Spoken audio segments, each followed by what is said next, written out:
The most important decision of your life is your karaoke song. It's a very serious karaoke podcast.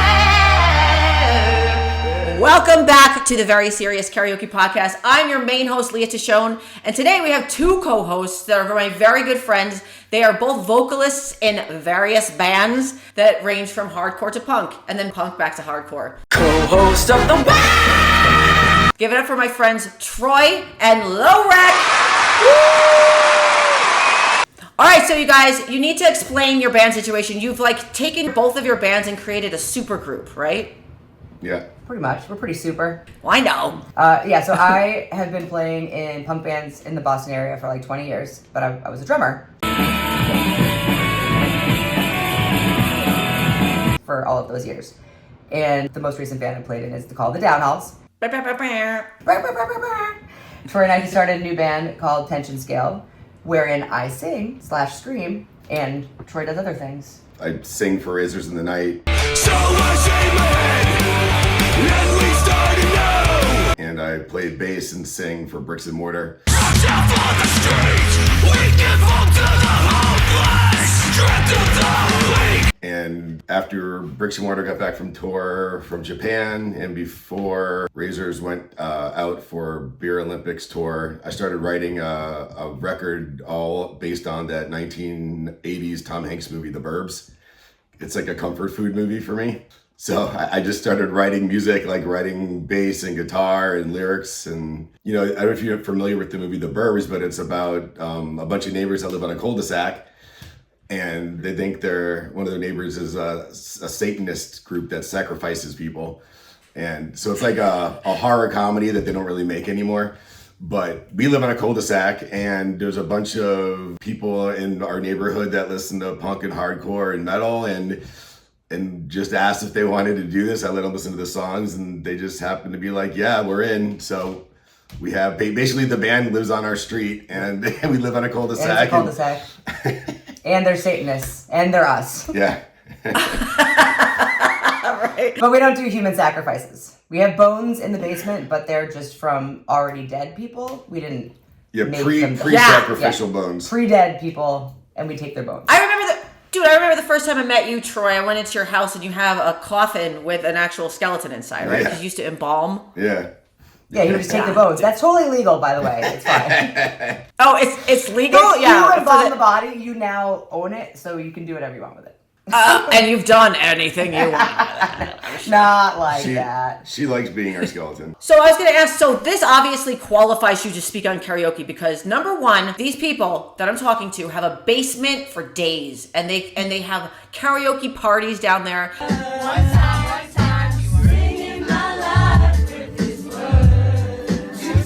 Being in bands and having a whole karaoke set up, and you go to karaoke a lot. Yeah, so that completely qualifies you to talk on it. And so one thing I want to mention about Troy, if you listen to Troy's voice, you can hear the raspy, screamy Cookie Monster. Scream core. Cookie Monster. He sounds like Cookie Monster. Yeah. Yes. Yeah. And to imagine him singing pop songs in that voice. Why can't you see me? Mwah. I want to get a sample of you singing anything in this podcast, maybe a little bit later, and Lauren's voice. You guys are amazing musicians, and you've been doing it for so long. So I just want to ask you, what's your history with karaoke?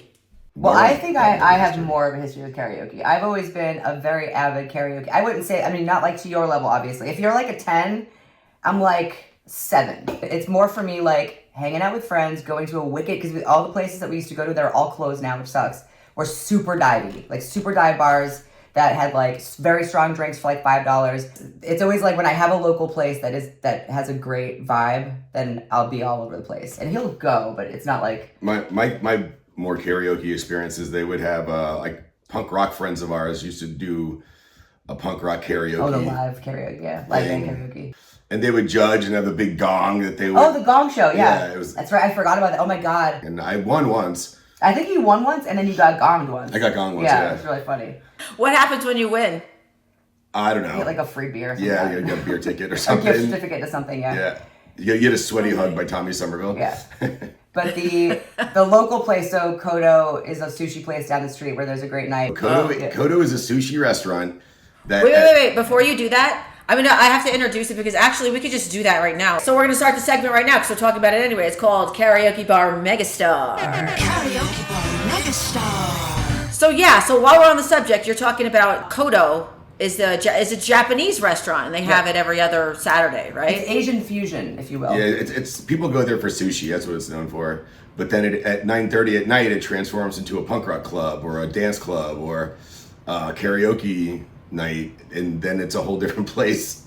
Like they move the tables out of the way, and there's like a not dance floor, it's just the floor, but now you can dance on it. Yeah, but there's a stage that they built that's behind everything, and that's a great place to go to punk rock shows, hardcore shows. Yeah. But their food, their food's really good, and people who come to the place are like, is this the place where there's the concerts? Yeah. Because it totally doesn't look like it. And then all of a sudden it gets late and the lights go on and they turn all the stuff around and now it's punk rock night. So is this like a well-known place? Does it get packed out? Oh yeah. So at Kodo, who is the KJ that you guys love so much? All right, I forget his... Nick D'Amico. Yeah, I don't know. Nick D'Amico. That's his real name. Hey. You're going to say it like you're Italian. Who's been in local bands in the area for years. He's also wicked funny. So he's got that perfect, it's like a lot like you, where he keeps the energy up. I don't think he does songs in between. Has he ever sang a song? Country road. But he has like a really big following and a lot of people come to his nights. He's hilarious. He was in a band called Sweatpant Boners. Yeah. Which was hilarious with Robbie Roadsteamer. Everybody go see Nick D'Amico, a.k.a. Sweatpants Boner, at Sweatpant Boners. Yeah. Just love the name. At Kodo in Salem. Look him up. If anybody doesn't know or hasn't been to Salem, Massachusetts, obviously it's where the witch trials happened. It's kind of known for the Halloween vibe of the whole entire town. And it's like, isn't it Halloween all year round, basically? Yeah, pretty much. Yeah. That's how we live here. Yeah. There's some secret places. There's like a space that's like, it sells like sports paraphernalia during the day. And then like, they'll have these secret punk rock and hardcore shows there. And you got to like walk around this like industrial area, and you just got to kind of try every door, and then you'll find one that's open and you'll go in. There's a lot of cool stuff like that in Salem. Yeah, it sounds like it's like a speakeasy capital where all kinds of like underground shit happens at night that nobody knows about. Yeah, if you don't know, you weren't meant to. Yeah, exactly. Right, and like sex dungeons or whatever else. That's our house. Yeah, that's just our house. I just have to stay on the subject for 1 second. Is there any more karaoke in the town, or is it mostly at Kodo? There's this little like gastro pub called The Babe that does karaoke. Yeah, I think a lot do more hip hop. A lot of bars though. do karaoke here. We just don't go. Yeah, we just don't go to all the bars. Oh, and then Bit Bar does karaoke. Yeah, Bit Bar is like the arcade. There's a lot of karaoke places here. Yeah. But you said hip hop karaoke. I've never been. My genre is hip hop. So I've never been to a karaoke venue that just did strictly hip hop. And I'm looking, and I know it's out there, and we will find it through this podcast. Somebody will shout one out. But why don't you come to Salem and then we'll find it? It was an accident. Okay. I was at dinner with some friends. Karaoke tourism. Yeah, that could be a thing. I was at dinner with some friends, and then they just started setting up karaoke. I was like, whatever it's going to be. And then it just starts getting like all like 90s hip hop, which in my opinion is the best era of hip hop. Yeah. So you can't do Eminem drunk because that's a lyrical feat. And if you're at all slow, I mean, maybe you can't. Oh, but you can?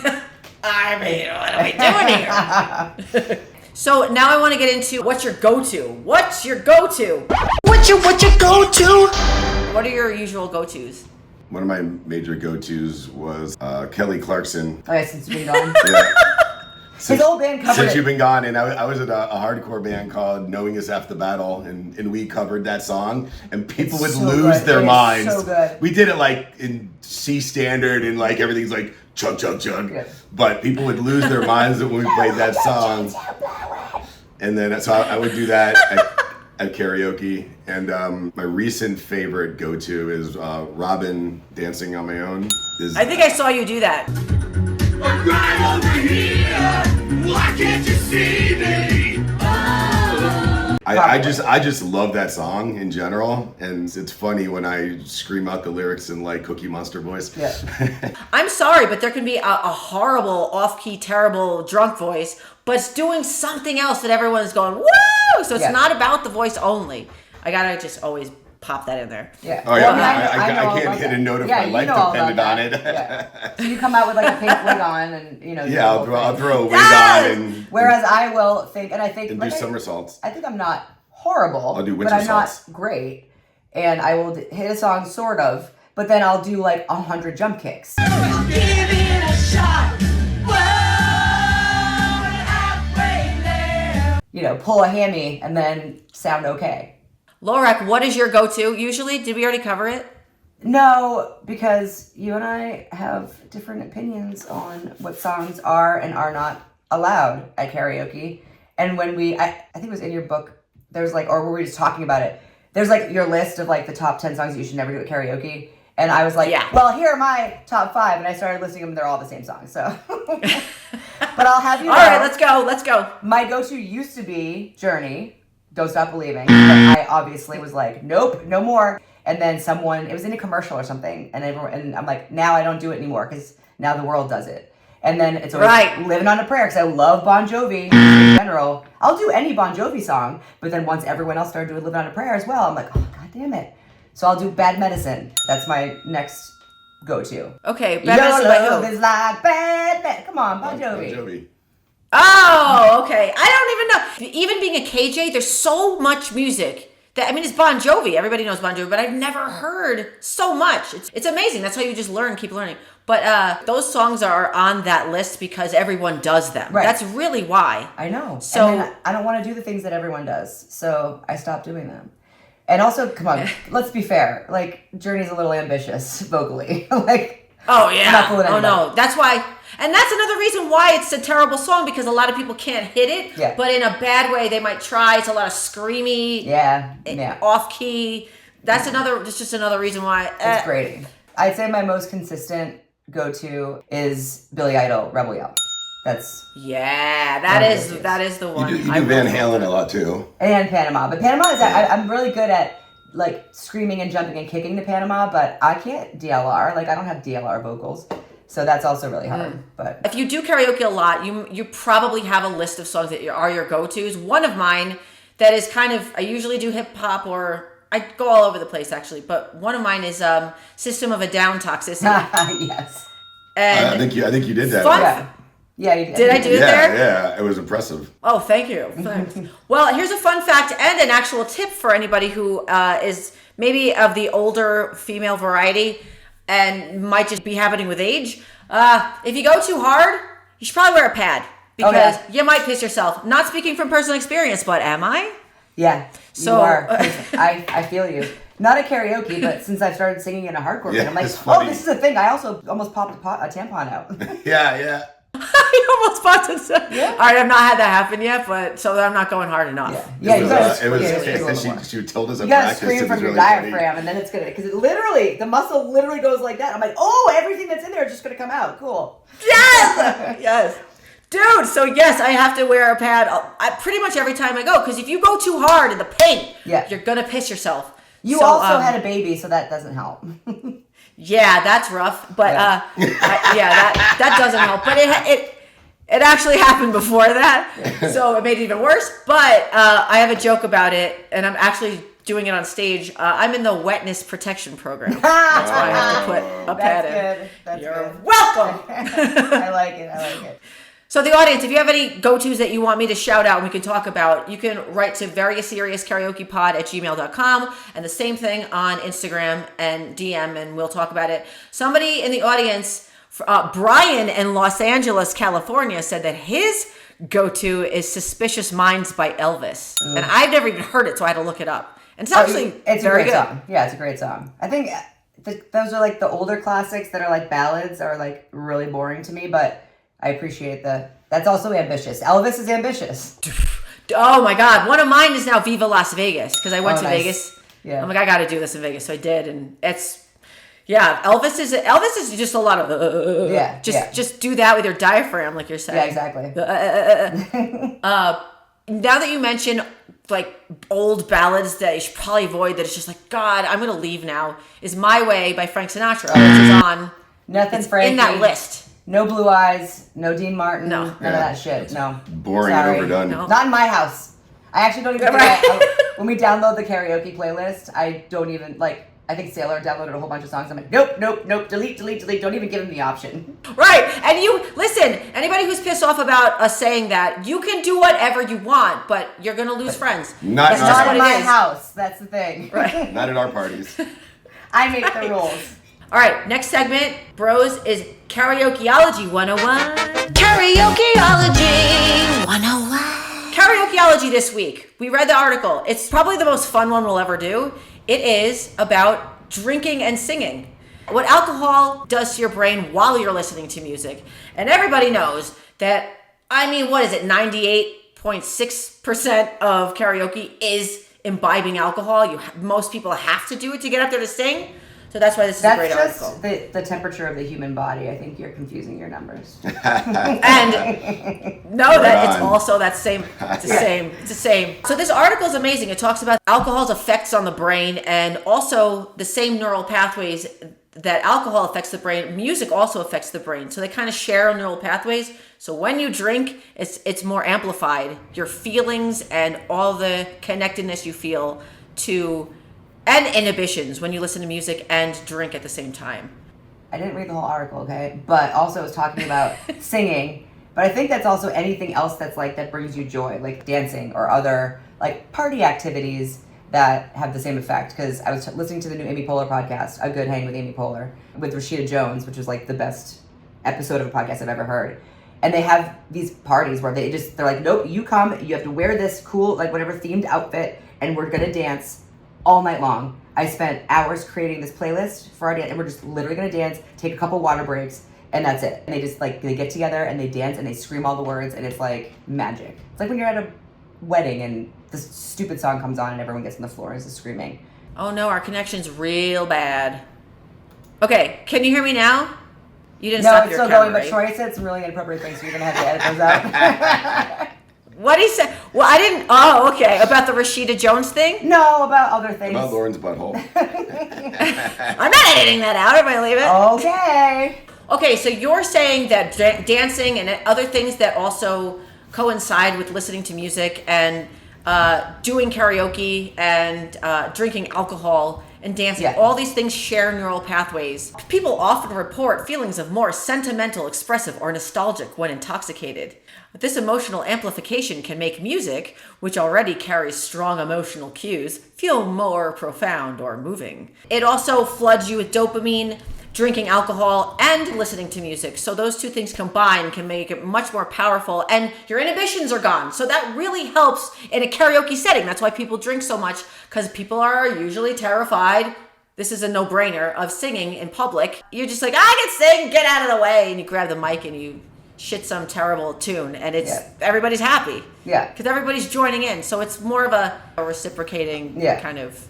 Well, and that also feeds the energy, because when like you're singing and everyone in front of you is singing along with you, it's like amazing. Smoking weed or marijuana is, I feel, for me, more into the music than drinking. In the context of karaoke, does smoking weed make you want to get up on stage, or does that make you just want to lay back and just like, this is a good vibe? I mean, It's a good vibe. I don't need to be drunk to go and sing on stage. I mean, that's what I do, so it's whatever for me. But when I don't like a lot of music, and a lot of the karaoke stuff I don't give a shit about, so I have to be there and get through it. I have to be there. And if I'm drinking, I just kind of get more aggravated when it's not music that I like. But if I'm smoking weed, I feel more like, all right, I can see why people like this. I don't, but I'm happy that they do, kind of thing. I drink every 3 months, so I've done a ton of shows stone cold sober. It doesn't matter to me. I don't need a crutch to do something. Right, you're one of the 1.3% that don't really need to drink. I don't either, and it's kind of rare. Most people need it. They need it to do anything remotely as kind of terrifying as karaoke, you know? Yeah. Yeah, so drinking, shared dopamine pathways, and social environmental factors. I mean, everybody, like you said, group singing is much more fun because you're inhibitions are down and you want to just be like, my buddies, Yeah. my favorite people. Wow, we love this song together. Let's go home together. Yeah, let's all fuck right now. Cool band. Music also activates several brain areas, including the auditory cortex, the limbic system, which processes emotions, and the prefrontal cortex, responsible for decision making and social behavior. So that's why sometimes we can be totally drunk and pick the worst song and everybody hates it. But it affects, you could be like, oh, this is the best song, but I'm drunk, so what do I know? And then you can act like an idiot and think it's a great idea. Yeah, and then if someone says you're being an idiot, then you just fight them. That's always the answer. Just punch them, tell them they're wrong, and then continue your song. Getting somebody out of your way. Out of your way. At a karaoke night. Out of my way. So now we're getting to do and don't of the week. Do and don't of the way. So you guys this week, you're going to be doing the don't, and I'm going to do the do. And then, so go ahead. What is your don't do? My biggest don't at karaoke is pick some rando B-side that nobody gives a shit about and nobody knows, and then sing it like you think people know what it is.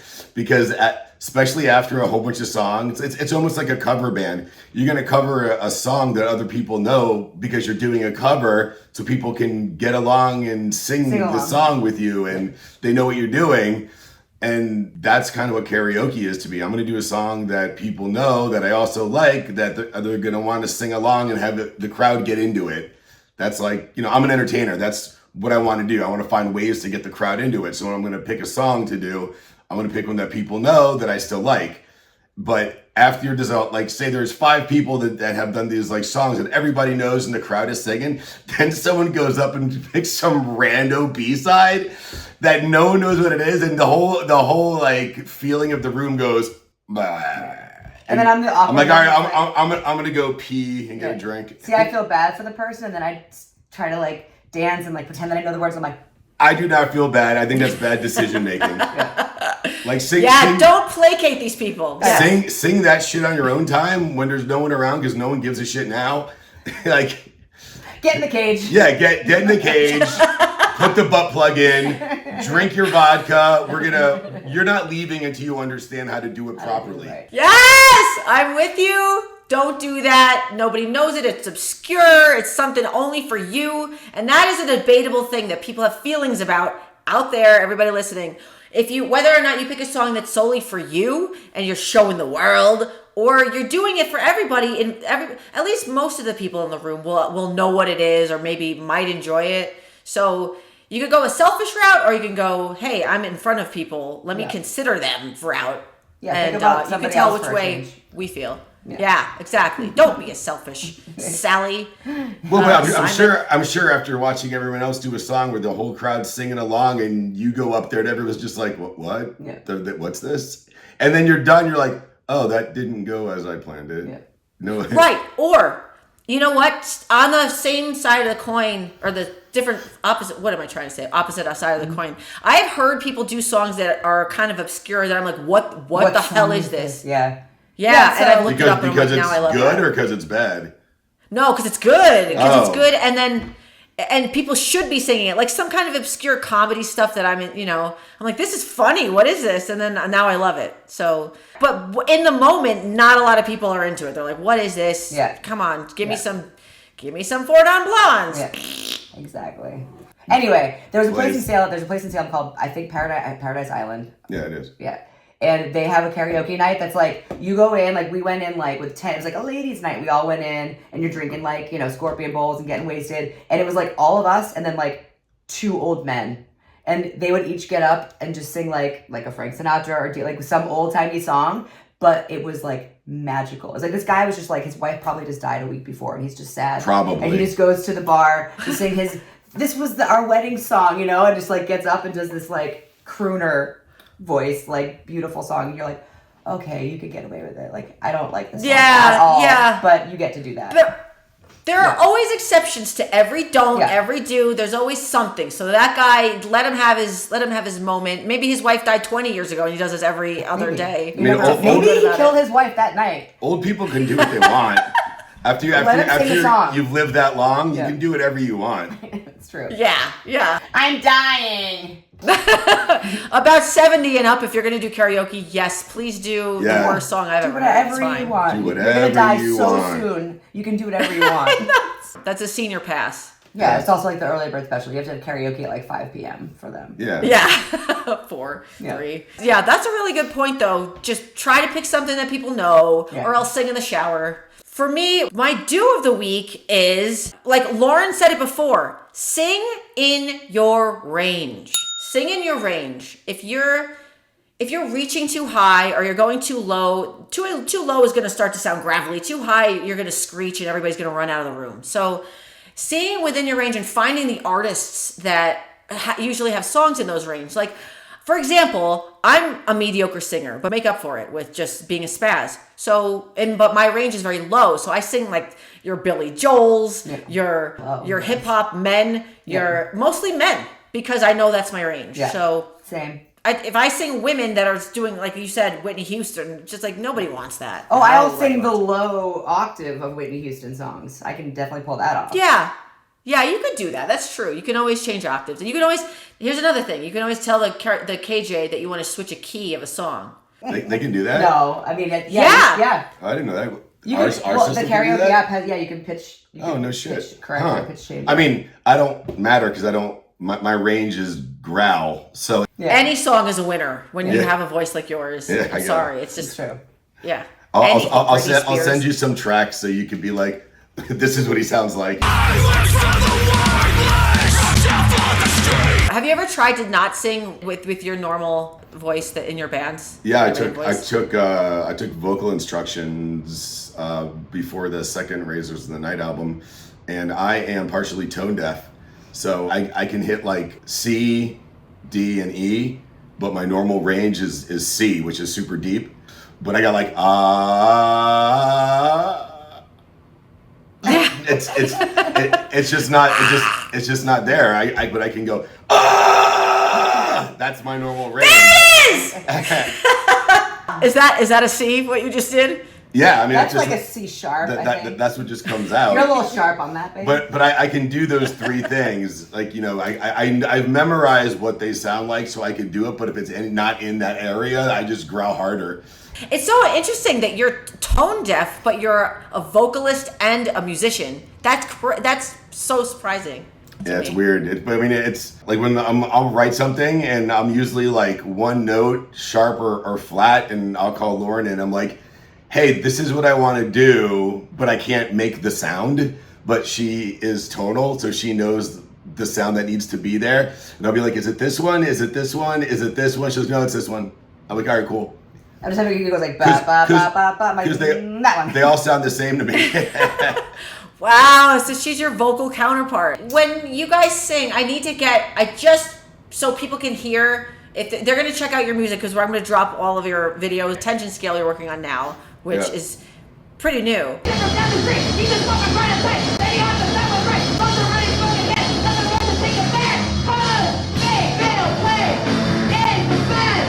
I just need to hear a sample from both of you. Just give me something. Oh God. Very serious karaoke podcast. Okay, Lauren, your turn. Do I have to say the same thing? Yeah. Oh God. Wait, what is it again? Oh yeah. A very serious karaoke podcast. She's got to have the microphone ready. You got to have it just in case. You guys are surrounded by microphones anyway in your house. You have all the equipment. Yeah, all of our So- spy cameras have microphones. So. Butt plugs with microphones, nipple clamps with The microphones. toilet cam. Yeah. Yeah, you guys are such a blast to do karaoke with. You're good friends of mine. Thank you so much for being co-host this week.